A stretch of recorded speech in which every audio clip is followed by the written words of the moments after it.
यस्तेन सृष्टो न वृत्तः लको न देवकी सुता मामिच्छाम देवो न पर्यन्ते अश्यामने को नाक्यः।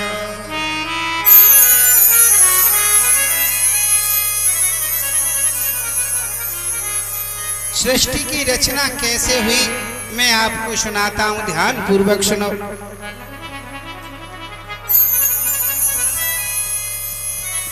सर्वप्रथम इस पृथ्वी पर अंधकार था, कुछ नहीं था। गायत्री की महान शक्ति से गर्मी, फिर जल, फिर शेष भगवान, फिर कमल, कमल पर ब्रह्मा की उत्पत्ति हुई। भगवान श्री हरि जल पर प्रकट हुए और उनकी नाभि से कमल निकला। कमल के ऊपर ब्रह्मा जी ने उस कमल पर खड़े होकर देखा चारों तरफ, तो उनके 4 मुख बन गए।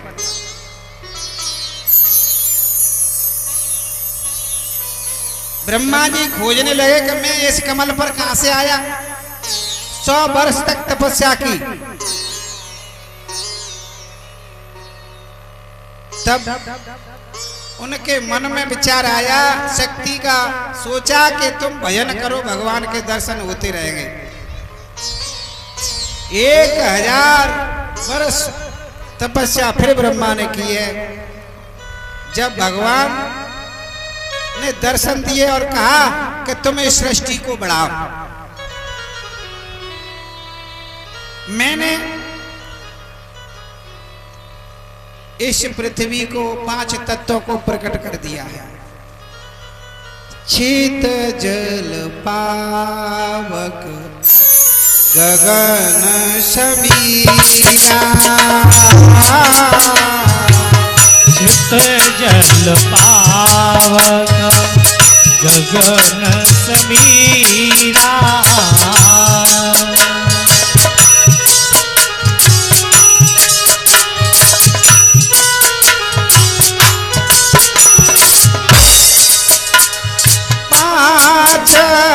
तत्व से बना है शरीरा, 5 तत्व से बना है शरीरा।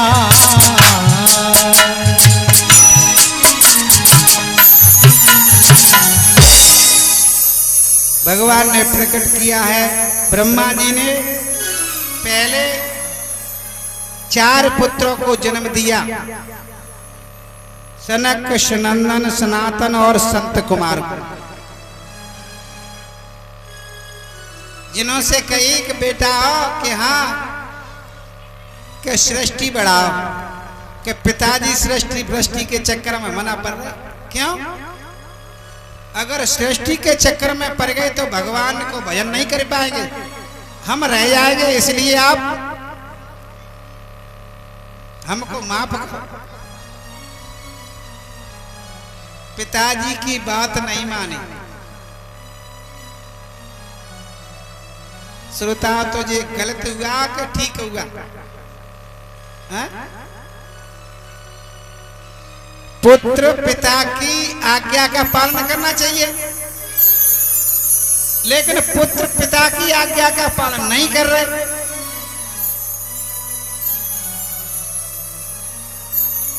इसमें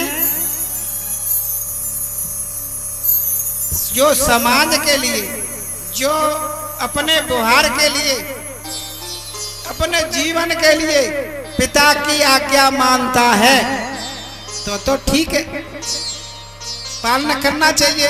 लेकिन भगवान के विरुद्ध अगर पिताजी कहें कि भजन मत कर, तीर्थ मंजा शपथा मत करा, तो ये समझ लो पिता को उल्टा पाप लगेगा। जैसे पहला भरत ने अपनी मैया को राम के लिए क्या क्या नहीं कहा,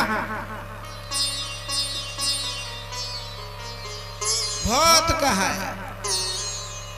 और ब्रह्मा जी ने श्राप दे दिया, तुम मेरी बात नहीं मानते हो तो मैं तुम्हें श्राप देता हूं।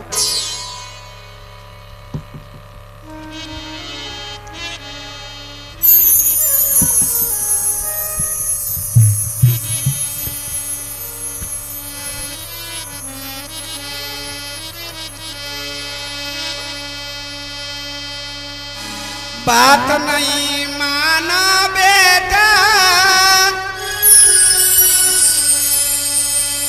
मैं बात तुम्हीं से कहता हूँ। तुम 5 साल के बने रहो, मैं आज्ञा दे ही देता हूँ।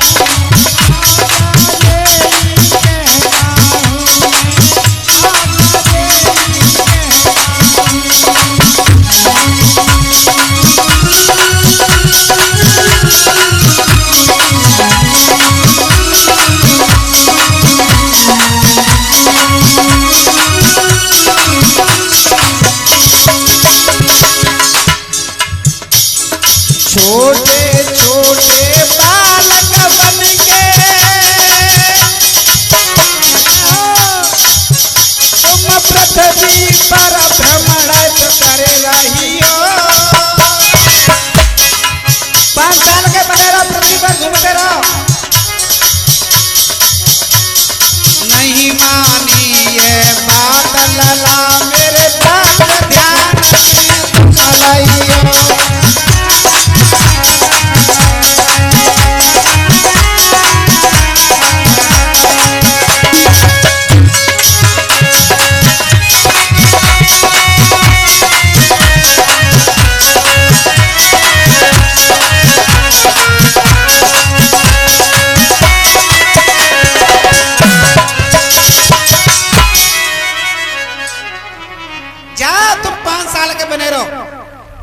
ठीक है, 5 नहीं तो 2 साल की बना दो, लेकिन हम सृष्टि की रचना नहीं करेंगे। चले गए भोले बाबा ने फिर 10 पुत्र बनाए मन से। मरीच, अत्रि, अंगिरा, पुलस्त, पुलय, क्रतु, भृगु, वशिष्ठ, दक्ष और नारद। ये 10 पुत्र हैं। आगे चल के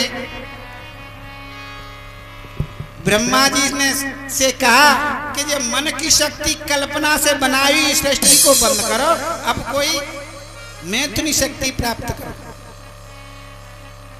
तब ब्रह्मा जी ने अपना शरीर को छोड़ दिया है। शरीर को छोड़ करके उस ब्रह्मा जी के शरीर से 2, एक स्त्री और एक पुरुष निकला। उनका नाम पड़ा स्वाम्भुवन पुरुष और शत्रुपा स्त्री। दोनों से पति पत्नी से 5 संतानें हुई, 2 पुत्र और 3 पुत्रियां। 2 पुत्र प्रियवत और उत्तानपाद, और पुत्री आकुति, देवहूति और प्रसूति, जिनका विवाह आकुति का रुचि प्रजापति के साथ हुआ और देवहूति का कर्दम के साथ हुआ और प्रसूति का राजा दक्ष के साथ हुआ। आगे का सुंदर प्रसंग।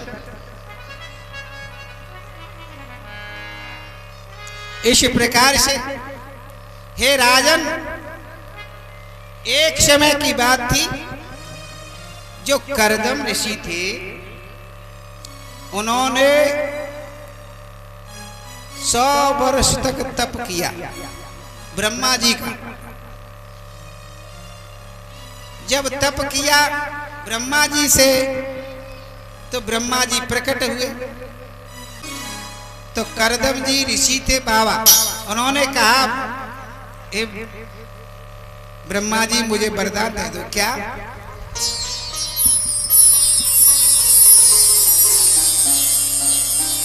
वरदान मांग ले। तो ब्रह्मा से वरदान मांग रहे हैं करदम महाराज। ब्रह्मा बरुदी जो मोय मिले मन की नारे मुझको, तुम्हें बतलाव सच तुमको। जय हो। देखो भाई, पहले के पुरुष संत विवाह के लिए तपस्या करते, आज के लोग तपस्या नहीं, भजन भी नहीं करते। 10-10 हजार वर्ष तपस्या करी, अब क्या मांग रहे ब्रह्मा जी से? ब्रह्मा जी हमें एक वरदान दो, हमारी शादी है जाए। शादी के हाँ, कहले शादी तो वैसे ही जागी, तप करो 10,000 वर्ष जागो और कुछ मांग ले। अरे भैया शादी तो हम वैसे ही करवा देंगे फ्री में, लेकिन ये 10,000 की तपस्या नहीं महाराज। वो शादी तपस्या शादी के लिए की है मैंने, ध्यान रखना, इतना बड़ा रहस्य है। करा दो मेरा स्वामी विवाह मेरा भी करवा दो, करा दो मेरा विवाह स्वामी विवाह मेरा भी करवा दो, विवाह मेरा भी करवा दो।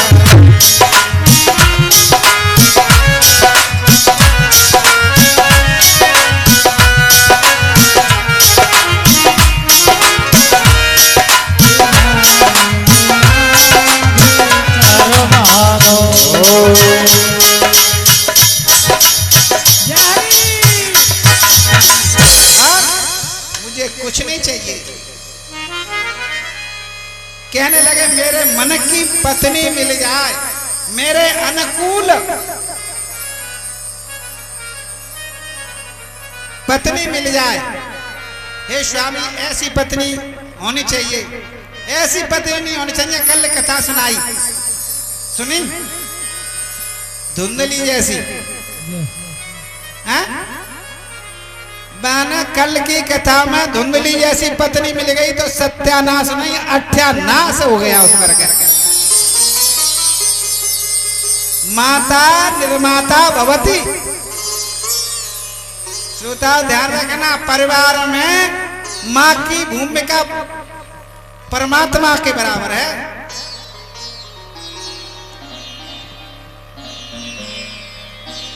बच्चे के पास 24 घंटे में 24 घंटे भी माँ के पास, बालक के पास रहती है माँ।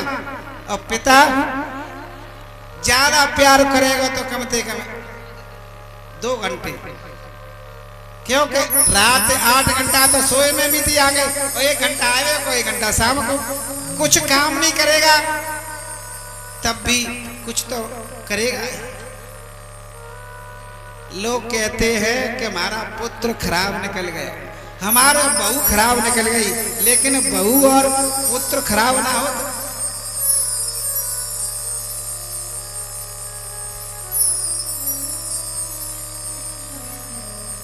बीज बबे भमूर के आम कहाँ से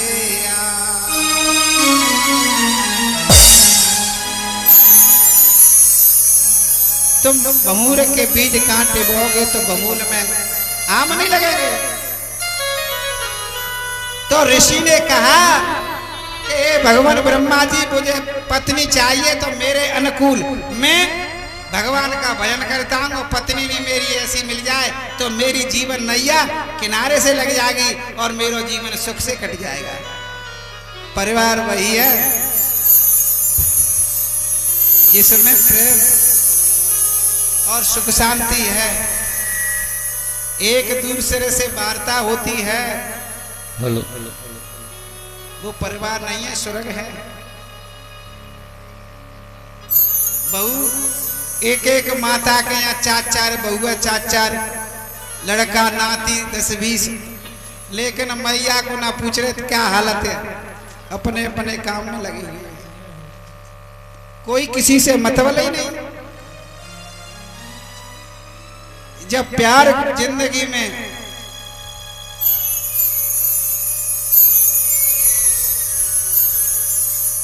इस प्रकार से उनके इतास्तु कर दिया ब्रह्मा ने कि तुम नहीं मानते हो तो तुम्हारी शादी हो जाएगी 8 दिन में।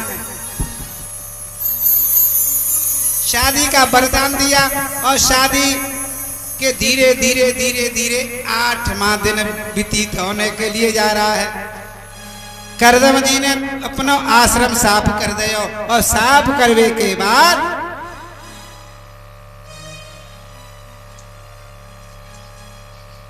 देखने लगे कि आज मेरी शादी होगी।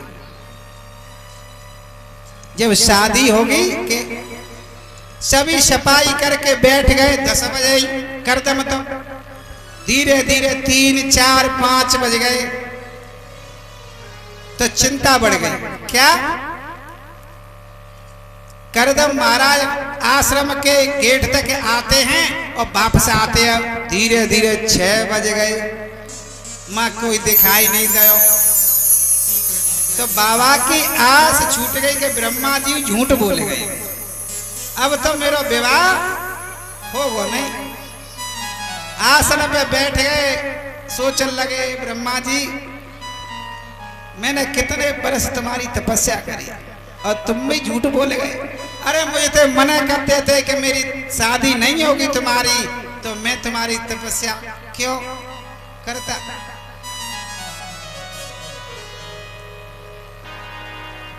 इस प्रकार से कुछ समय बीता, तब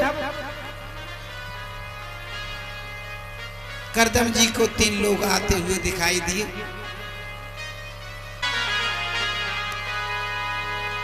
जब शाम हुई, ब्रह्मा जी ने कहा कि जाओ स्वामी मन शत्रुपा से कि तुम अपने करदम के यहाँ देवहूति की शादी कर दो। देवहूति को लेकर अपने माता पिता अपनी पुत्री को उनके आश्रम में आए। आश्रम में आकर ऋषि ने आदर किया, आदर किया और आसन उठाए उठाए कर तीनों लोगों के लिए बिछा दिए। अब देवहूति अपने माता पिता के साथ आई है, तो उसे तो मालूम है कि मेरे पिताजी इस बाबा के साथ में, इस युवक के साथ में शादी करेंगे और इस युवक मेरा पति होने वाला है, तो मैं इसके बिछाए हुए आसन पर बैठ जाऊंगी।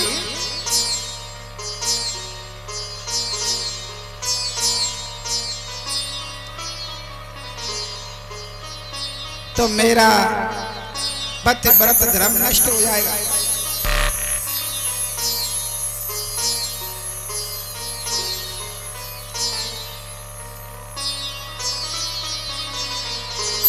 बोले आनंद कंद भगवान की।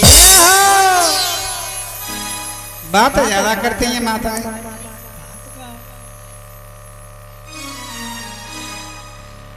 समझने की बात यह है कि देवहूति ने सोचा कि मेरा जो पति होने वाला है, इसके बिछाए हुए आसन पे बैठ जाती हूं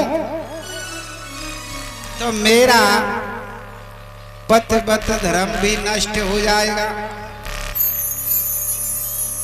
अगर नहीं बैठती हूं तो मेरे पति के बिछाए हुए इस आसन का भी अपमान हो जाएगा। सांप छछूनरी की गति हो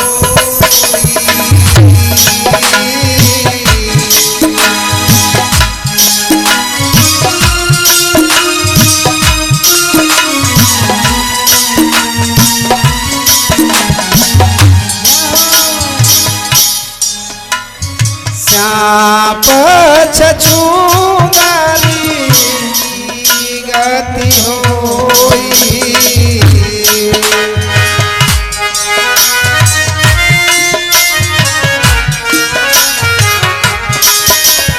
जान सका तू जान पाही कोई।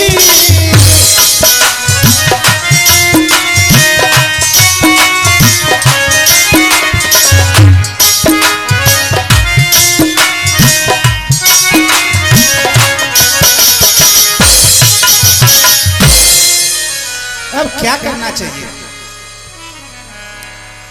अब बैठती हूं तब भी मेरा अपमान होता है, नहीं बैठती हूं तब भी। वो देवी श्रोताओं ध्यान रखना, तपस्या का फल देखो। उस बाबा ने विवाह के लिए तपस्या की, उसका फल तुरंत दिखाई देने लगा 8 दिन के अंदर में।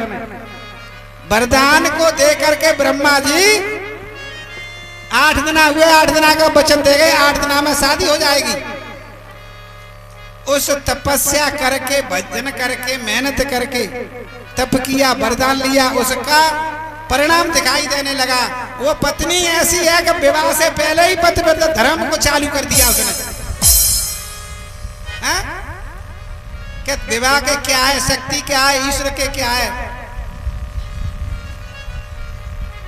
सोचने लगी विवाह से पहले कि मैं पति का अगर आसन पे बैठ जाऊंगी तो मेरा पति धर्म हो जाएगा। अगर नहीं बैठती हूं तब भी तीसरी युक्ति निकाली,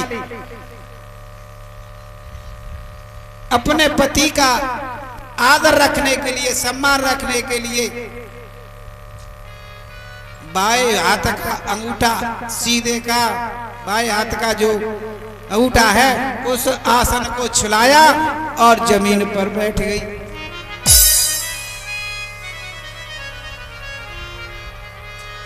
ऐसा आचरण उस पत्नी में था, जिसके मन में पाप नहीं, निंदा के बीज नहीं, इतनी स्वच्छ वो पत्नी है, तो उसकी औलाद, उसकी संतान का राक्षस पैदा होगा। श्रोताओं ध्यान रखना, उसके पुत्र और पुत्री भी उससे महान होंगे। आगे चरित्र सुनना। धीरे धीरे विवाह हो गया, विवाह होकर के माता पिता चले गए और पुत्री को छोड़ जाते हैं। उस पत्नी से और दोनों पति पत्नी से 9 कन्या हुई।